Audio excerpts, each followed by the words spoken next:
What's up, guys? Yeah. Good to go? All right. I appreciate y'all being here. Obviously, signing day, exciting day. I've got my cell phone with me here. We're still waiting on five guys that we haven't announced. There's three of them that have signed that are waiting for things at their schools or events, or be able to announce it live, which will be a couple of really cool surprises that obviously we've worked on really hard. First, I think everybody gets up on every signing day and talks about how they've won and everything's great, and that's pretty typical. For us, this is the first class where we've had 2 full years to recruit, go through 2 full years of a cycle, and so we're really happy. That first class, when we got here, we pieced together the best way we could. There's a handful of guys there that are making a huge impact right now. I think last year's class, which I think proved to be what people talked about it being as, which was the top group of 5 class in the country and a top 50 class. I think this one, when it's all said and done, is going to end up being in the same exact vein. I think what we've done through the last year is kind of narrowed in on the guys that we feel like can come in and make an impact, certainly right away, but guys that fit totally what we're trying to build here, fit what the school is, fit what we're looking for in football players, which is really tough, really smart, really competitive guys that are coming from elite high school programs that play for elite high school coaches, that know how to work and know how to help build. I think I'd be remiss if I didn't thank everybody that's involved in the process, and I preface it with we're certainly not done. There's obviously a portal cycle. There's another signing date in February. This one goes through Friday, but obviously a huge chunk. There's 22 guys announced. I think we'll end up with probably 26 to 27 high school guys in this class, which is a really big class. But I'd be remiss not to thank everybody involved. I think coaches get a lot of credit. I think it all starts with everybody behind the scenes, from scouting and that team led by Alex Fagan, to the personnel side, and that led by Effie Levy, to the recruiting side, so much on the academics and really the recruiting planning when guys come to Tampa and guys get to experience what this place is, and that's led by Miss Taylor McDaniel and her staff, and Rylan Powell handling a lot of that as well. Our creative team with the graphics and the videos and all of the craziness that goes into that, and Adam Abernathy and his crew. Certainly our coaches, their wives, who are at every recruiting meal, and certainly my wife, who's hosted some dinners and breakfasts, and one particular dinner where it rained and our entire yard and house got destroyed, and there was a lot of questions about marriage that day, and her involvement in the USF football program. We've come out on the other side of that. So thank you to her, if she's not watching and won't be, but maybe somebody will tell her I said thanks. Certainly our academic staff, Ms. Joellen Rome and Vanessa and that whole crew setting up these breakfasts, and the people on campus, these professors, they don't get enough credit for coming over and meeting with these guys and spending time with them when they don't have to compliance. And Miss Hannah Delph, who has been in our office since 6 this morning. She was actually waiting on me when I got in, and the work she's done in helping us find ways to get things done. and then our financial aid office, who stayed or maybe came back in late last night to get a financial aid agreement for a young guy that we had been battling for 2 years and finally got, and that'll get announced tonight, that we had to get an agreement for that I didn't think we'd need one for. So whoever did that last night, I'm grateful for them. And then Andrew Warsaw, our general manager, who's worked incredibly hard with his team to put together this structure as we move forward from an NIL side, but certainly from a rev share side, to support our athletes, not just in football, but the whole athletic department. I appreciate our support from MK to Miss Rhea Law, to Jay Stroman, to Mike Griffin, to Will Weatherford, and that whole crew of people that we continuously ask for help and more, and they continuously tell us yes and keep doing what you're doing. So grateful to them. And last but not least, and I genuinely mean this from the bottom of my heart, I always say that our best recruiters are our own players. And I think 2 years in, we've gotten to the point where I could comfortably tell a young man and his family, like, I can sit here and give you whatever recruiting spiel you want. I think you need to go hang with our players. And I can comfortably say, go hang with our players and just ask them every question you have, because we got nothing to hide. And so I'm grateful for a bunch of guys that have taken nights out of their time to host recruits, to be around them, to sell our vision, to sell our program. And so there's some people I'm sure I missed, but a lot of people spent a lot of weekends, a lot of nights, a lot of recruiting dinners, a lot of time cutting up film. There's students in droves in the scouting department that just sit there and cut up film. There's so many people that are involved in it. I think the normal everyday person probably doesn't understand how much goes into it. But at the end of the day, to sign one of the top classes in Group of 5, football again, better than I'm sure a lot of Power 4 classes. I think when this is all said and done, it's going to be the next step in our foundation for where we're going, the growth, and continuing to build the way we said 2 years ago we would, which is building through high school talent, because we're in the greatest high school football state in the entire country, partnered up to another one of the greatest football states in the entire country, and that's where most of this class comes from, which was the vision and the hope as we got here, as we established relationships with high school coaches. We've gone out to some other areas where we have connections. We were able to go and flip some kids late that had decided to go somewhere else, and I think had continued to see what we're building.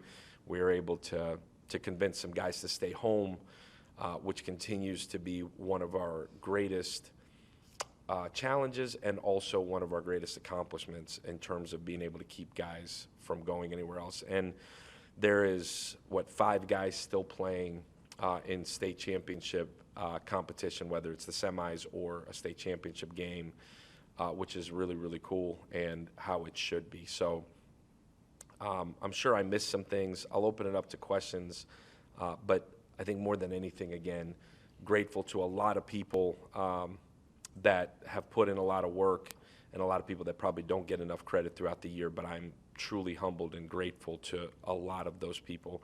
Probably should mention the bowl game got announced yesterday. We've known for a minute. We've had to keep our mouths shut. We've got actually 3 people on a flight right now out there to try to figure out exactly the best way to take an entire operation for a week and move it out to the middle of the Pacific Ocean. But I'm really excited about, one, the opponent, a really good San Jose State team that our guys have already gotten a jump start on. I got so much respect for Coach Ken and what he did at Navy for all those years, and then to go do it out at San Jose State in year 1.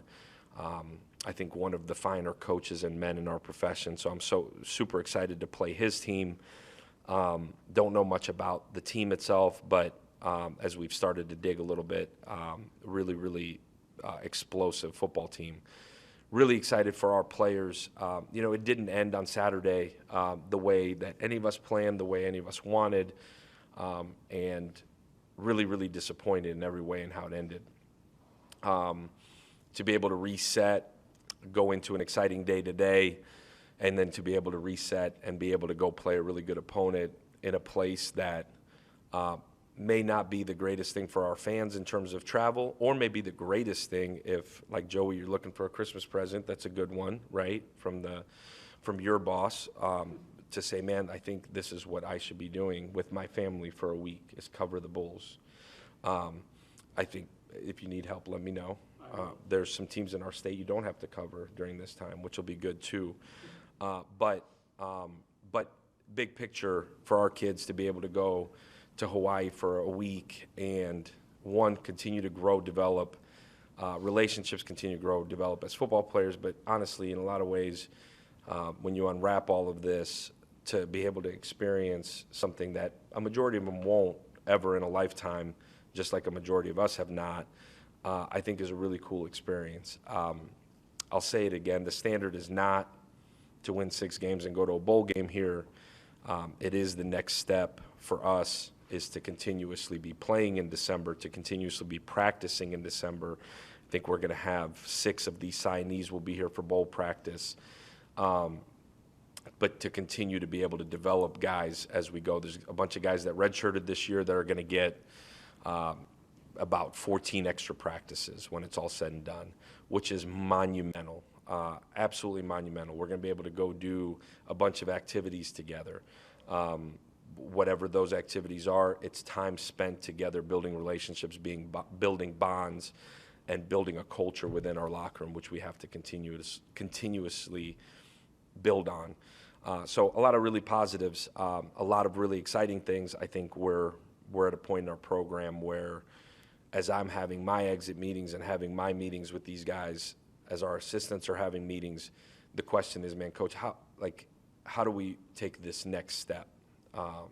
And there's a lot of thoughts and a lot of answers in my mind, in all of our minds, and as we get through this bowl game, fight like crazy to go get a win, be able to dissect it, really tear it apart, for me to sit down and evaluate our program and where we are, and figure out where have we fallen short, where are we exceeding, or excelling, I should say, and what changes need to be made, starting with myself, and then working all the way down. And I think my growth going into year 3 will be that, is where do I need to be involved more, where do I need to be involved less, where do we need to grow as a program to take really one last final step, which is competing for a championship. And I'll leave it there, and I'll open it up to questions. And again, I'm grateful for you guys being here today. Alex, a lot of these high school kids today, their 3-4-year high school career came at a time when NIL was exploding on the collegiate landscape. Is that something that you have experienced as on the front burner, or are they still perhaps equally or to some degree concerned about the education piece, the opportunity to play, which of course has to be earned? What's your experience with these kids? What are you feeling? Yeah, I think it's a really good question. I think it's whatever. I think it depends who you ask. I think everybody will answer that a little bit differently. I think in the last 4 years, it's gone from, man, don't talk about it, don't mention it, to, all right, what's our plan to attack, not just when the question comes up, but how do we actually address it on the front end? And how do we take the fact that it is part of the conversation, that it is part of everybody's knowledge base now? What do we do with that? Like, what do we want the involvement of NIL, revenue share? What involvement do we want that to be in recruiting for us? And so I think even in our 2 years here, we've taken it and we've put it at the forefront of our conversations, meaning here's what NIL is, here is where we sit in it. Here's where it's going in terms of revenue sharing. And here's what we think you should think about. And I say all of that in the context of, I think you have to follow the lead of the head coach and what I want it to be in terms of the recruiting side. And for me, it has to be the last piece of the puzzle, but there has to be knowledge of what it is. And I'll be honest with you, I have every conversation I ever have about it in my office happens generally after a young man says, Coach, this is really where I want to be. Because I think it has to start with a young man and his family wanting to be here. I think if it ever becomes the reason why you're here, I think it's going to be a giant problem. And it'll be a giant problem in a lot of different ways. Whether a young man's not playing. I think if a young man comes in with this preconceived notion of, man, I am bigger than this team or this program, because there's a lot of guys that are here that have gone through not making a penny for their first however many years. And so you've got to be really guarded of that, because I think that's critically important. But I think going back to the conversations I have in my office, I'm really blunt and honest about there's two types of dudes in this era right now. And I've lived it at my previous place and have kind of watched it evolve throughout the country. The conversations in my office are really, really clear. Like, there's two types of guys in this whole thing. There's the dumb guy who says, how much do I get? And just kind of meanders off into space. And then there's the smart guy that says, where's this money come from? And can I get involved with those people? And you look at the people that are involved in have been involved in our collective, and I'm talking about, like, there's a lot of people that have been involved in the collective that give, that are fans, that give a small amount that we are super grateful for, that you need. And then there's a lot of people that, whether people or corporations or companies that give that man, like, as a young man, you should really get involved, whether it's an internship opportunity, whether it's just a networking opportunity for life after football. I mean, we live in a place, and these guys go to school in a place where you're in the middle of a giant financial district, in the middle of a giant real estate market. There's a lot of people here with a lot of influence on the political side of things. Like, you can use that network in so many different ways for life after football, and that's what we're encouraging and pushing in every imaginable way. And so there's those two types of guys, and we're trying to get the second type of guy that uses it for life after football in every way. But it's certainly part of the conversation. I think geographically it's a bigger deal in certain parts than others. I think more so than it being part of the era that guys grow up in now, I think it's the outside influences that are what you're trying to manage and trying to deal with in terms of who all is involved in that process. Because there's a lot of people that are involved in it that are making decisions for young men or advising. There's a lot of people that are really good and are really equipped to go help these families make really good decisions about that. And then there's a lot of people that are not. And so you're trying to navigate the landscape there as a coach to say, man, like you got to be really careful who you're listening to. And that's why I go back to my original statement of, it all has to happen, at least in my opinion, where the young man wants to be here to start with before that ever becomes a factor. Because if that ends up being the deciding factor, I think you're going to end up in a world of hurt. I know it's really long-winded, but it's the truth. Probably hadn't slept enough to not tell you the truth at this point. Coach, the things you can't coach, size and speed, does one trump another when you're looking at a kid who may be not as big or not as fast? Yeah, I think both those things you can obviously develop. You can develop speed, you can develop size. They've got to have the capacity and the ability, right? I think you're looking for certain measurables as a starting point to a young man to see how they fit. I think none of it outweighs the young man's, obviously, ability on the field, and none of it certainly outweighs their internals. There's several guys. I'll give you a good example. Rodney Hill a year ago. Rodney Hill, and Rodney wouldn't mind me telling this story, but Rodney is a linebacker for us, went to Mainland High School. Rodney was committed to Tulane early in the process to a previous staff. And I feel comfortable talking about that.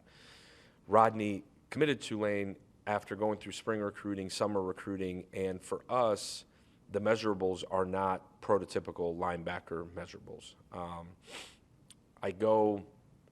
Now, Coach Orlando loved him, I loved him, and early on, and shame on me, to be honest with you, I was like, man, like, you really want to get bigger. We walked in here, and you got Jalen Schuler here, you got Mac Harris here.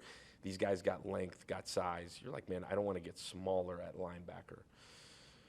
Go to the state championship games a year ago, which shame on us, we can't go to those anymore because of the way the calendar is now. But go to the state championship games. I'm watching the Mainland game versus St. Aug game a year ago. Really there to watch Lachlan Hewlett, who's our quarterback that we signed in this class, who then went on to commit somewhere else and then through a long recruiting process is signed here today. But I'm watching this young man play running back for Mainland, and Mainland's got all sorts of guys going all sorts of places, and it's a super talented, well-coached team. But I'm watching this guy play running back with a giant air cast on his ankle, and legitimately, I don't know, you'd have to fact check how many times he carried the ball, but he carried it a lot. And then he's playing every snap at linebacker, and he's the absolute best football player on the field for 4 quarters with the ankle that, when he took the air cast off, was this big. And then you come to find out he had been doing this for 4 weeks straight on this ankle. And literally, I walked out of there, I called T.O. and I said, I am flying to Daytona as soon as these guys get back, and I'm going to go convince this kid to come to USF. Like, that kid is who you build your program around. We didn't recruit him long enough at that point to even that I knew anything about him other than what I just watched. And I had watched the film. T.O. had been to spring practice. There have been a lot of checklists that we went through 2 years ago now, and none of it checked off going in. He was committed somewhere else. Watched 4 quarters of a game, the most important game of that kid's life, and I left there and I said, that's who I'm hitching my wagon to. I don't know anything about him. He's not big enough. I get it. This kid is going to be special. He played, I don't know how many snaps for us on special teams as a freshman this year. Just watched them. Today's their day off. I just watched them walk off that practice field with a group of linebackers. I don't know what they were doing. It's their off day. But they were doing something, working, and that is the young man you want to build your program around. And there's a lot of those examples, but I'm giving you an example where I can admit I was wrong on the size. So you're trying to recruit guys that certainly have the intangibles in terms of the size, but the internals, which is Rodney, and like I said, I've joked with Rodney about this, so I don't feel bad telling the story, but the internals are going to be way, way, way, way, way more important than anything else. Coach, you talk about players being the best recruiters. Do you even talk to an Australian punter if you don't have a mate on board? Who can convince this guy to come from down under to Florida? You know what? He was here this summer, and I think Florida sells itself, and Luke fell in love with this place as soon as he saw it. But to have Andrew here, that's who, I mean, he's literally taken over his apartment lease, and to have a guy that's gone through the same exact program, he's not as old as Stokes, which is, Stokes is literally 30 years old. So it's good that Luke's a little bit younger. But to have somebody that you can say, man, this guy went through the same program, has now had all this success, like, to be able to point and say, there's your example, is super, super easy. And Andrew did a great job setting an example, and we're super excited about Luke. like highly, highly talented young man. You've got guys here from Lakeland, Venice, St. Thomas Aquinas, Valdosta. How big is it having kids who know how to win, like for traditionally winning programs? Yeah, well, most of those guys are still playing, which is to that point, right? Valdosta lost, a week ago to a really, really good football team as well. Monumental. You know, I said it at the beginning. We want to do everything we can to recruit guys from elite high school programs and elite high school coaches, and every one of those places you just named have elite high school coaches. And by that I mean guys that, one, know how to win, but two, they've been coached hard. They've been coached the right way, and they know how to win. They've seen winning at the highest level of high school football. I think it's absolutely monumental. And I don't think it's the end all, but I do think winners find winners, and I think winners are attracted to winners. And so as you continue to build a program where you want to bring more winners in, you got to recruit that to your culture. Coach, are any of the signings on this list early enrolling, and if so, how many? Yeah, that's an awesome question. So about 3/4 of them are early enrolling. If you give me the number, 16 guys are early enrolling. Like I said, I want to say it's going to be somewhere around 6 to 8 will actually be here for bowl practice. Is that right? So it's right about right. But so about 3/4 of them will be early enrolling. It's kind of become like the standard. And for the most part, there's some high schools that won't allow you to do it, which is the case with some of these guys. But it's huge. I think it's huge from a academic side. You get a semester ahead, and kind of gives you a little bit of breathing room. But I think from a development side, to be able to go through a winter, be able to go through a spring, and go into the summer, really 5 months in, physically, mentally, absolutely huge. I don't think it's for everybody, and we talk about that at length with every family as they're trying to decide that, whether you want to early enroll or not. You got to be ready for that as a young man, emotionally, mentally. Like, you've got to be ready for that, because what you don't have is a transition period. You come in and you are right into 15 credit hours. You are right into winter workouts. You are then 8 weeks in, right into spring football. And you get thrown into a competitive environment right away. And I'm very honest about it with the families. Like, almost, I don't know that I discourage it, but I am brutally honest. It's not for everybody. And there's guys that we've felt like, man, I don't know if this young guy is mature enough to come in here and do this, because there isn't. If you come in the summer, you take 6 hours, you go through summer workouts, now OTAs where we're allowed to be with these guys, but you're in 6 hours. You have a ton of time over in your apartment with the other freshmen, where you're kind of just like, you got time. You could take a breath every day. When you come in and it's 15 hours and it's winter workouts, and we are, like, those are the dark days of college football. That's where you build the culture of your work ethic. That's where you build the culture of the camaraderie, the brotherhood. Like, it happens in those dark days where there is no light at the end of the tunnel. There's not a game for 8, 9 months. And to throw those guys into it, most of them at 17 years old, and you throw them in with grown men, and then you try to create as much chaos as you can going into spring football. That's like about as mentally taxing as you can imagine. And so you got to make sure those guys are ready to do it. But we're saying 15, 16 guys here as we finish up. So 2/3 of the class will be here. Coach, this may be a stupid question. Last year you played on the 21st. Now you're playing on the 24th. Does that mean more practices because you're playing a later bowl game? Or do you get 10 no matter what?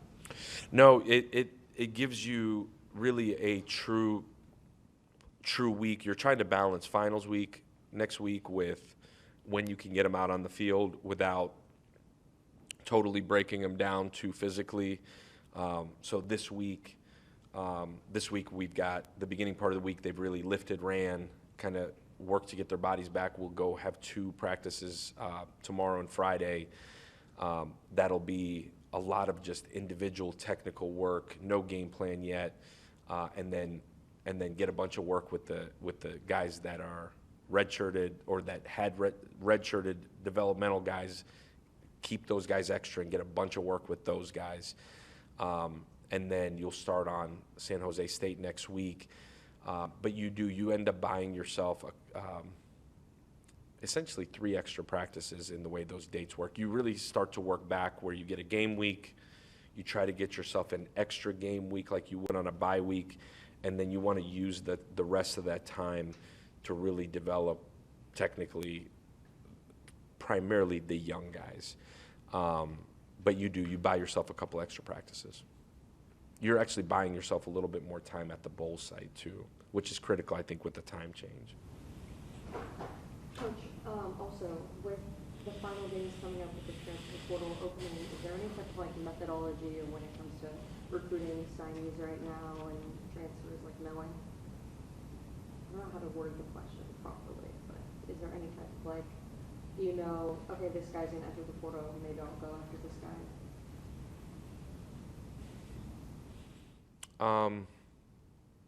You got to rephrase it for me. I know, I'm trying. It's okay. Listen, we're all getting better. I'm trying. You know what I mean? I'll rephrase it and I'll come back. Okay, fair enough. Any other questions for Coach? One more, what can you tell me about this quarterback? Because now, and ideally, how many scholarship quarterbacks, your philosophy, do you like to keep? Yeah. Locke, man, I feel like we've been on Locke for a really long time. Coach Gordon has been on Locke, I think, even longer. Locke's a winner. That same state title game we saw Rodney, Locke was playing in. Locke's a winner. Tough, gritty, smart. Grew up around it. His dad is one of the best quarterback coaches in the entire country.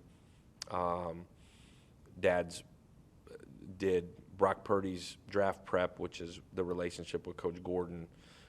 Worked with Caleb Williams last year. One of the best in the country, but also like got an elite family of competitive athletes that Locke has grown up in. But Locke exudes everything you want in terms of toughness, intelligence, and is on a football team getting coached by some really, really good football coaches, including his dad, where all they've done there is win. And it helps. They run a version of our offense, which I think was the first thing that attracted Locke to us, on top of obviously my personality and character and looks, Joey. So, but I think Locke had always looked at this place as a really, really good option, specifically because of the offense, specifically because of Joel, and he saw firsthand the development of Brock. And I'd be lying to you if I told you that I didn't ask Brock to help a little bit there, and he certainly did. But I'm really excited. And Locke has got to develop and grow physically. But he's been, when he decided to make the decision, he's been head on helping recruit the class. He's an easy guy to ask to do that because he's got such an awesome personality. I think he's got such a bright future, and he's got a personality that could really take over the entire program. And when he does get the opportunity to go do that, it'll be fascinating to watch him. But incredible family, super supportive. As of this morning, they were trying to find a way to get to Hawaii to support him and not to just enjoy a vacation. So really excited about Locke for sure. Rephrased? You good? Awesome. I know where you were headed. I was trying to stay away from it. I know. I appreciate it. Guys, thank you for being here. Thank you.